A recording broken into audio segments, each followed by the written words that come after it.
I am the middle child of a family of three siblings that grew up in a small town. My father is a hard-working but emotionally inaccessible man who is looking at retiring soon.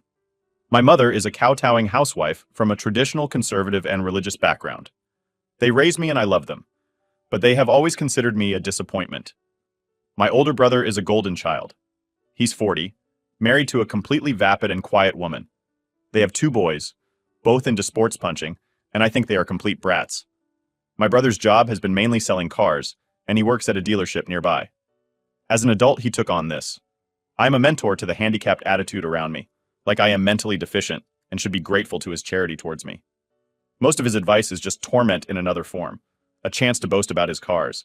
Big house trophy wife, two athletic kids, powerboat, ATVs, and all that. I was the kid who cried too much and made excuses. To be fair, I didn't do that well in school. I was picked on and made fun of because I wasn't a huge redneck jock. Like most kids in this town, I have asthma, which my parents don't believe is a real thing. Suffered depression since I can remember, and was never able to run in a straight line, much less toss around a football. My parents were always expressing their frustration, and why I was never as smart or outgoing as my brother. I graduated school with a disappointing 2.5 GPA, used my own money to go to college, but dropped out on the second year. This was always brought up to me in conversation. My little sister was a golden princess. I don't have much to say about her because I moved out of the house when she became a teenager, so I feel like most of my feelings about her come from an adult point of view. She's not a bad person, just a little spoiled.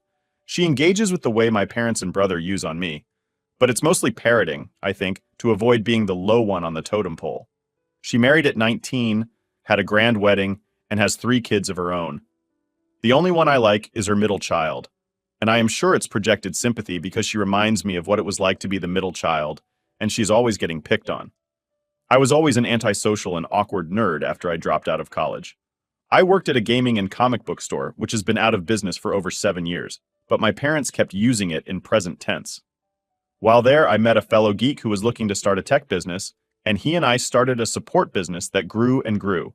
Eventually, he sold the company to a bigger company that had to buy me out.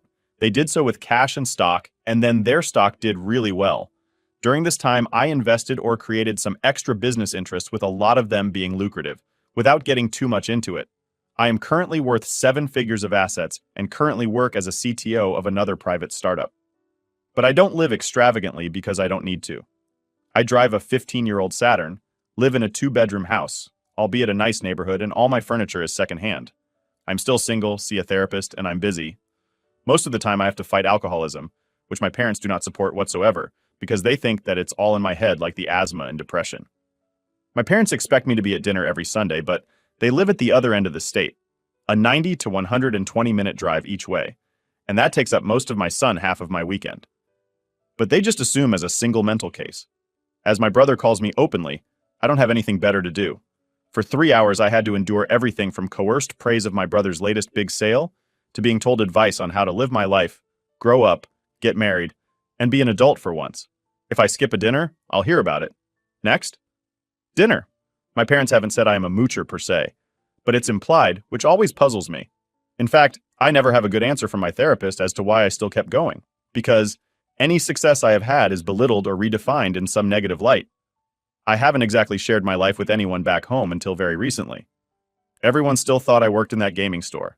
My life of retail sluggishness was compared to the outgoing and go-better lifestyle of my brother, who had a real job like a grown-up. Games and comics were kid stuff. Anytime I mention technology of any kind, my brother talks over me like I haven't a clue, and I have long since learned to just let him. It's very obvious that he's full of crap, but I feared calling him out because then I'd have to explain how I know that. And then I'd have to explain how what I do. And I guess I was a little afraid they'd be little. That, and it would affect everything. I am a hot mess. Last month, however, it changed because my brother got a hold of some of my personal data from mom and dad. He hired some private investigator company to give them a report on me as a person under the pretense it was an employer background check. My guess is that they were going to have an intervention of some sort. But what they found shocked them. They found my net worth. Where I lived was not exactly a room in some shanty and some other things I wanted to keep private because I deal in security. I got alerts of some unauthorized credit pools, and long story short, I figured out what had happened. I was so angry I hired that same agency to look up their net worth and assets. Needless to say, my brother was living way outside his means, has several arrests for DWI and public drunken conduct over the years. A few domestic disturbance calls a file with CPS, but no current charges. Scheduled IRS back payments and has 3 mortgage loans on his house. His credit is in the crapper. My parents were modest and had very little outside of what I already knew. Boring and actually quite sensible in comparison. I didn't even look up my sister when I came to dinner. I was looking to burn down some bridges. However, what I came into was even more depressing. My parents treated me completely different. They awkwardly fawned over me like I was always the golden child. And this caused my brother to lose his crap halfway through dinner. He tried to compete with me by possibly making up stories about recent commissions and a promotion, and I merely said that these were good things because all of the IRS tax issues, loans, and overextended credit. He denied all of it. I handed him a copy of my report and said it was he who inadvertently suggested that agency when he pulled mine. I have to confess that felt good for a few minutes of my life. My parents scolded him with dramatic shock, but it was obvious they were in on it too. They had to have given him the social security number for one. It was sickening. And I got no joy over the fight. I felt like I couldn't define the disdain I had for my family until this moment. They were all greedy cowards. The next hour, they threw each other under the bus while I just kept quiet when I could. Sometimes they'd turn on me and I'd give nonchalant single-word answers or shrug a lot. My sister, her husband, my brother's wife, and all 5 kids just sat dumbfounded because nothing like this had ever happened before. Usually it's pretty quiet and predictable. My mother starts the conversation. My father grunts a lot. My brother boasts a lot. His wife boasts a lot. My brother and sisters say what they are up to if they get the chance. And here and there will be some jabs about how I should look up to my brother and be a real man.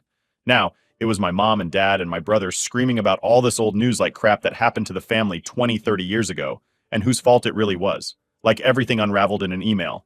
A free-for-all. Every stupid thing I felt about them was validated. And I feel like I should feel happy or have a sense of justice. But frankly, I feel terrible.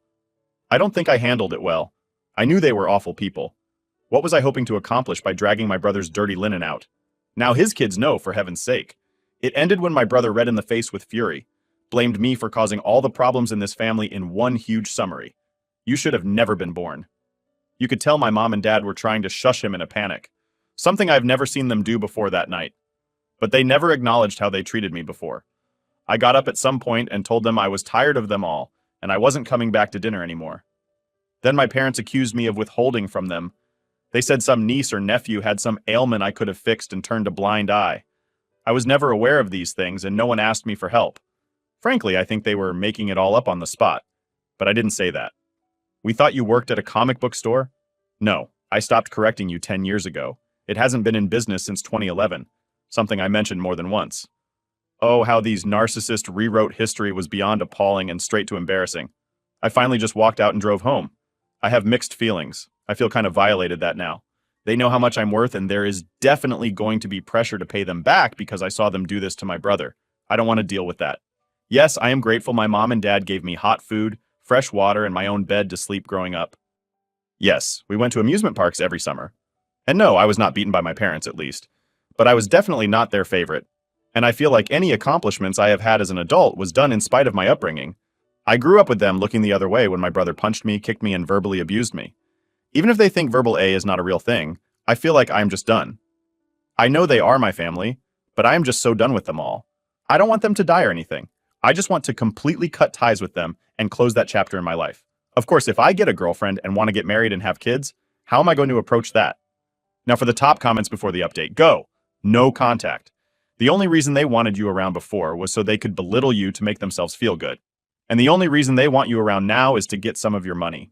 Your family is no reflection of you. Frankly, they all suck. You are not a loser. You actually sound like a pretty neat person who got the wrong end of the deal when it came to family. Block their numbers and go live your life without them. I think you did an outstanding job. Lower your contact with your family as much as you like. You know, they are only after your money, so you don't have to have anything to do with them on anything but your own terms. Keep talking to your therapist to help you move into a life without them dragging you down. Go. No contact? Absolutely. If you can pack your things and move to a new city for a fresh start regarding dating, lots of people are estranged from their families. It can be weird to explain to a potential partner, especially if they're familial. Ties are strong, but you certainly are not the first person who has had to take drastic steps like this. You will build a new family when the time is right. In the meantime, there are a couple of things I think you should do. If you haven't already put a security freeze on your credit accounts, if your brother used resources from the car dealership to pull this info on you, you may want to consider telling them. I don't think they would be pleased to hear they were complicit in fraud. Also, get a lawyer. You are young, but catastrophes happen, and currently your parents are next of kin by default and will inherit everything. Maybe you don't care about that, but if you would prefer to see your assets, go to someone else, get it in writing as soon as possible. Lastly, find a good counselor. You may experience some grief in the coming months, and it will be helpful to talk through it with a professional. Update 1. After the explosive dinner where my family learned about my financial situation and everything fell apart, I decided to cut ties and focus on my own life. I didn't expect to hear from them for a while, but apparently, they had other plans. A few weeks ago, my parents reached out to me. They started with small talk, trying to act as if everything was normal. But it wasn't long before they got to the real reason for their call. They wanted to talk about my older brother. My golden brother, who has always been their favorite, was apparently in dire financial straits. His lifestyle had finally caught up with him, and he was facing serious financial problems. My parents, without missing a beat, told me that it was my duty to help him out. They argued that since I had more than enough money, it was only fair that I share some of it with my brother to help him get back on his feet. They insisted that family should support each other and that I owed it to them to help my brother out of his mess. I was floored. After everything they had put me through, the years of neglect, favoritism, and belittlement, they had the audacity to ask me to bail out my brother. The same brother who had tormented me growing up, who had treated me like dirt, and who had never shown any remorse for his actions. I told my parents that I wasn't going to give my brother any money. I reminded them of how they had always treated me as the black sheep of the family, and how my success had come despite their lack of support. I explained that I had worked hard for everything I had, and I wasn't about to hand it over to someone who had never respected me. My parents didn't take it well. They accused me of being selfish and ungrateful, claiming that I was abandoning my family in their time of need. They tried to guilt-trip me, saying that it wasn't fair for me to keep all that money to myself while my brother struggled. It was clear they believed I owed them and my brother simply because we were family. Things took an even darker turn when my brother himself called me. He was furious, saying that I was ruining his life by refusing to help him. He threw all kinds of accusations at me, calling me ungrateful, spiteful, and a disappointment to the family. He even went as far as to say that I owed him for all the advice he had given me over the years, despite that advice being nothing but torment. The final straw came when my brother threatened to come after me legally. He said that he would find a way to force me to share my wealth, claiming that I had manipulated our parents into disowning him and that I was the reason for his financial troubles. It was a blatant attempt to scare me into compliance, but I stood firm. I told him that any legal action he took would be met with strong resistance, and that he had no right to my money. I made it clear that I was done with their games, and that I wouldn't be manipulated any longer. After hanging up, I decided it was time to take definitive action. I contacted my lawyer and set up legal protections for my assets. I also changed my phone number and tightened my security measures to ensure that my family couldn't continue to harass me. It was a tough decision, but one that I knew was necessary to protect myself and my future. Since then, I've felt a mixture of relief and sadness. It's hard to completely cut ties with your family, even when they've treated you poorly. But I know it's the right thing to do for my mental health and well-being. I'm focusing on my upcoming wedding with Alex and building a life that's filled with positivity and love. Thank you all for your continued support and encouragement. Your words have been a source of strength during these challenging times. I hope my story serves as a reminder that it's okay to set boundaries and protect yourself, even when it means making difficult decisions about family. Here's to new beginnings, self-respect, and the courage to stand up for what's right. Update 2. Hey everyone. Just when I thought things couldn't get any more chaotic, my family managed to take their antics to an entirely new level. This latest update is shocking and has turned my life upside down yet again. After I refused to bail out my brother and set clear boundaries with my family, they decided to retaliate in the most public and damaging way possible. They took to social media to badmouth me, airing our family drama for the entire world to see. They painted me as the greedy, ungrateful child who had abandoned their family in their time of need, all while flaunting my newfound wealth. My parents, brother, and even my sister joined in, posting lengthy rants about how I had come into a fortune and refused to share it with my struggling family. They made it sound like I was living a lavish lifestyle while they were on the brink of poverty, conveniently leaving out all the details of their past behavior and the reasons for my decisions. The posts went viral within our hometown community. People who had known us for years were shocked and intrigued by the scandal. My phone started ringing off the hook, and my inbox was flooded with messages. Old acquaintances, distant relatives, and even people I barely knew were reaching out. Some offering sympathy, but most asking for financial help. The situation escalated quickly. People from our hometown were calling and messaging me, asking for loans, investments, donations, and outright handouts. They had all sorts of stories about why they needed the money and why I should help them. It was overwhelming and incredibly stressful. My private life had been turned into a public spectacle, and I felt like I had lost all control. I knew I had to take action to protect myself and my privacy. First, I posted a public statement on my social media explaining my side of the story. I briefly addressed the situation, stating that the portrayal of events by my family was not accurate and that my financial success was a result of hard work and perseverance. I made it clear that I had no obligation to share my wealth and that I would not be entertaining any further requests for financial assistance. Next, I contacted a PR firm to help manage the fallout. They advised me on how to handle the media attention and worked to mitigate the damage done to my reputation. I also hired additional security measures to protect my home and personal information from further breaches. Despite my efforts, the situation remained tense. My family continued to post defamatory comments and stories, trying to turn more people against me. They even went as far as to contact local news outlets to sell their story, hoping to gain more sympathy and public support. It was a nightmare.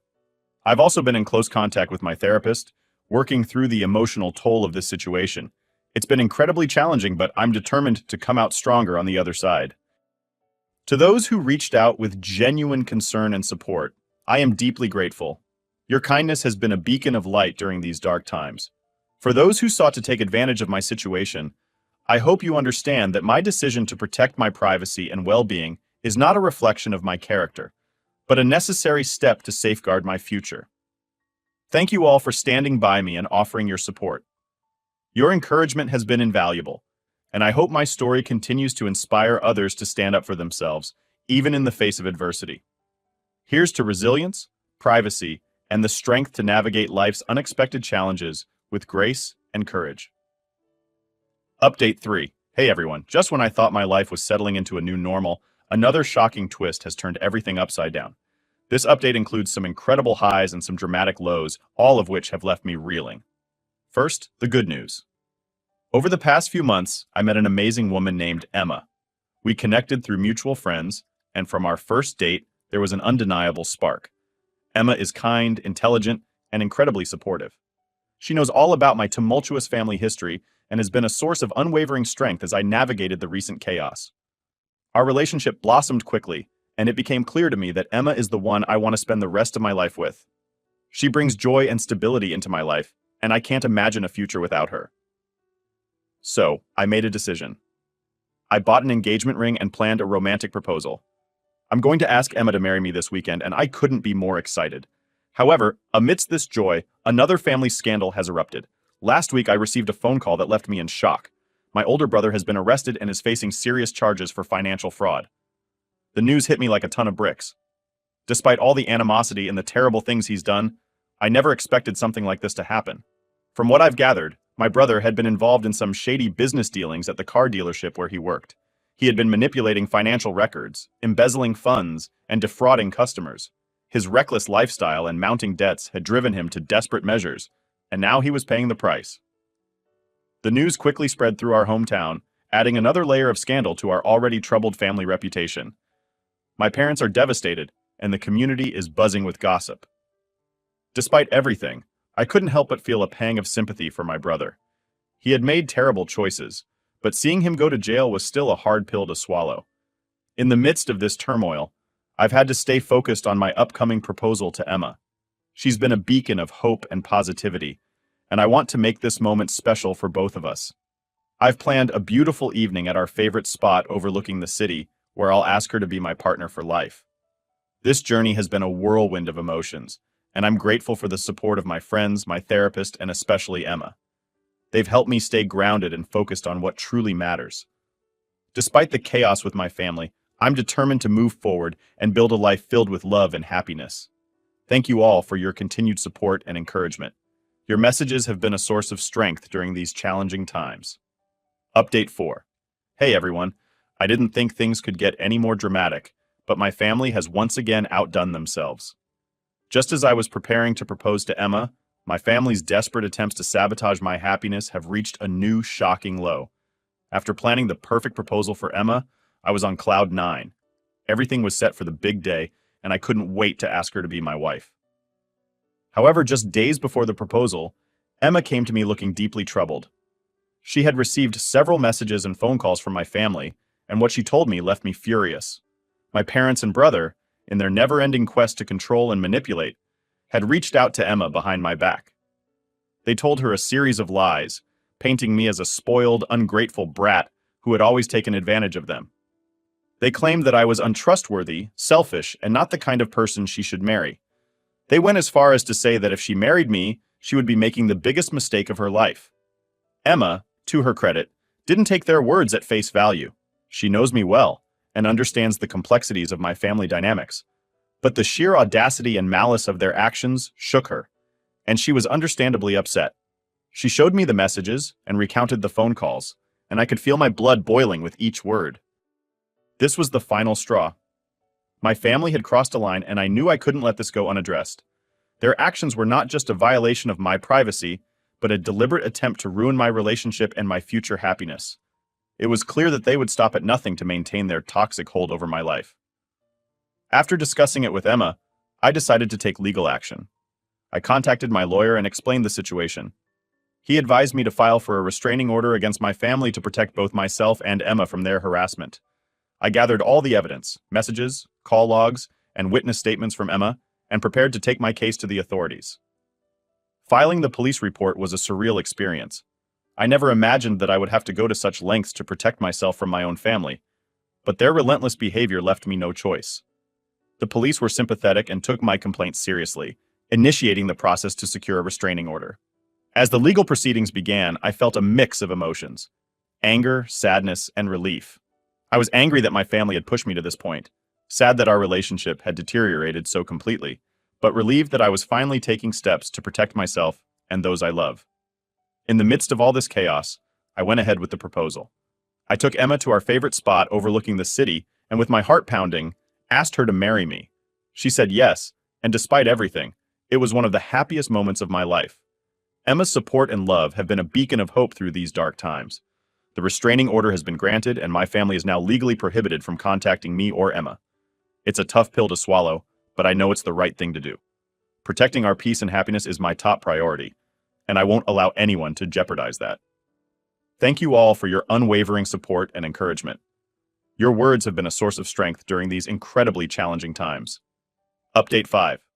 Hey everyone. It's been a whirlwind of emotions, and I have some incredible updates to share.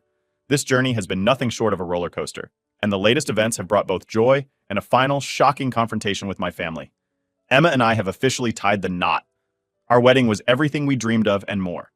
We decided to keep it a small, intimate ceremony with close friends and family who have been supportive throughout our relationship. It was a day filled with love, laughter, and the promise of a beautiful future together. As the wedding day approached, I received an unexpected message from my parents. They wanted to reconcile and asked if they could attend the wedding. They claimed they had realized their mistakes and wanted to be there to support me on my special day. My initial reaction was a mix of disbelief and suspicion. Given their past behavior, I couldn't help but question their motives. After discussing it with Emma, we both agreed that while reconciliation sounded nice in theory, we couldn't ignore the years of manipulation, deceit, and recent attempts to sabotage our relationship. We needed to protect our peace and the sanctity of our wedding day. So with a heavy heart, I decided to tell my family to stay away. I met them at a neutral location to have a face-to-face conversation. My parents and brother were there, looking uncharacteristically subdued. They pleaded with me, saying that they just wanted to make things right and be part of my life again. My dad even apologized, albeit reluctantly, for the way they had treated me. But I knew better. The hurt and manipulation were still too fresh, and their sudden change of heart seemed too convenient. I told them firmly that their actions over the years had caused deep wounds, and while I appreciated their attempt at reconciliation, it was too little, too late. I couldn't allow them to be part of my wedding, as it would only bring more stress and potential drama. My brother, predictably, lost his temper. He accused me of being ungrateful and selfish, saying that I was tearing the family apart. My parents tried to guilt trip me, but I stood my ground. I told them that my decision was final and that I needed to focus on my new life with Emma. The confrontation ended with them storming out, hurling accusations and threats. It was painful, but I knew it was the right thing to do. I couldn't allow their toxic behavior to overshadow one of the most important days of my life. Despite this turmoil, our wedding was perfect. Emma and I exchanged vows in a beautiful outdoor ceremony, surrounded by those who truly cared about us. The love and support we felt were overwhelming, and it was a day we will cherish forever. After the wedding, we decided to take a break from everything and went on a honeymoon to a secluded, peaceful location. It was exactly what we needed to start our married life on a positive note. We spent our days exploring, relaxing, and making plans for our future together. Returning from the honeymoon, I feel more determined than ever to focus on my marriage and my career. I've learned that it's okay to set boundaries, even with family, and that my well-being and happiness are paramount. Thank you all for your continued support and encouragement. Your words have been a source of strength throughout this journey. I hope my story serves as a reminder that it's okay to prioritize your happiness and protect yourself from toxic influences, even if it means making tough decisions about family. Here's to new beginnings, unwavering love, and the courage to stand up for what's right.